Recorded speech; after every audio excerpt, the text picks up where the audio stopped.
Lord of creation, Prince Ea, fled to Africa. And there he began his experiment anew. This experiment started about 2 million years ago.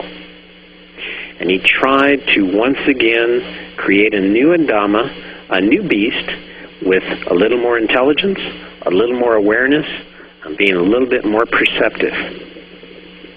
In time, however, the experiment known as Adama, Prince Ea could no longer stand the abuse.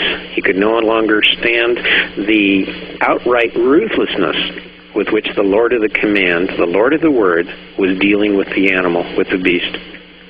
And so, on one given evening, a very fateful night, the Lord of creation, Prince Ea, snuck into the garden that he had once had dominion over. And there he found a beast.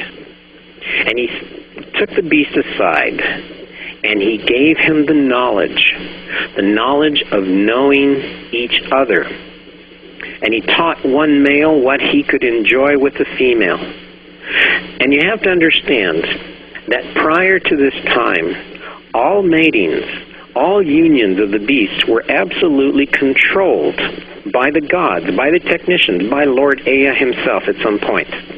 In order to get the appropriate offspring, one had to have the right male with the right female. All matings were controlled. All matings were scheduled. No deviation would be permitted or the experiment would be ruined. Prince Ea, the Genesis scientist, wore on his sleeve the logo of all the Genesis scientists. It was 2 intertwining strands of DNA. The primitive beast who looked at this DNA strands on the sleeve of all of the technicians, but especially on the sleeve of Prince Ea, the Lord of all the Genesis scientists, the beast looked at those intertwining strands of DNA and he saw snakes. In fact, the 2 intertwining serpents have given birth to the caduceus, the symbol that the medical field uses even to this day. 2 intertwining serpents, 2 snakes.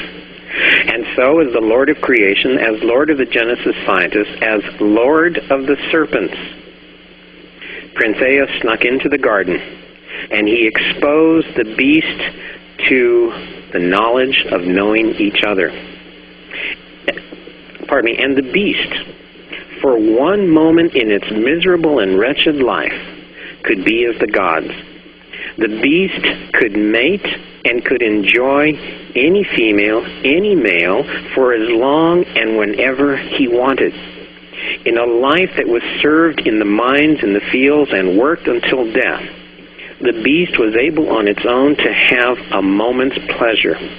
He had the way of the gods at his hands. He was able to make a choice. And so the beast then began to spread the knowledge, the illicit knowledge. And the Lord of Command, the Lord of the Word, walking in the garden one day, noticed that there were 2 beasts mating. The ultimate sin, the blasphemy, the sacrilege, the ruining of the experiment. Who knows what kind of offspring would be born of an uncontrolled, unscheduled, unsupervised mating. And so he immediately had the offending beast thrown out of the garden. He discovered that in fact there were other beasts who were enjoying the knowledge of the gods, the wisdom of the gods, the ability to have pleasure at any moment. And they were tossed out of the garden. The Lord of the Word got extraordinarily upset, and he began to pass new commands. The first edict that he issued was that his brother, the Lord of creation, would henceforth never be allowed in the garden, and that anything and everything that was attributed to him would be considered to be evil. Prince Ea, in breaking the very backbone of the rules of the system, by destroying the breeding experiment, personified evil.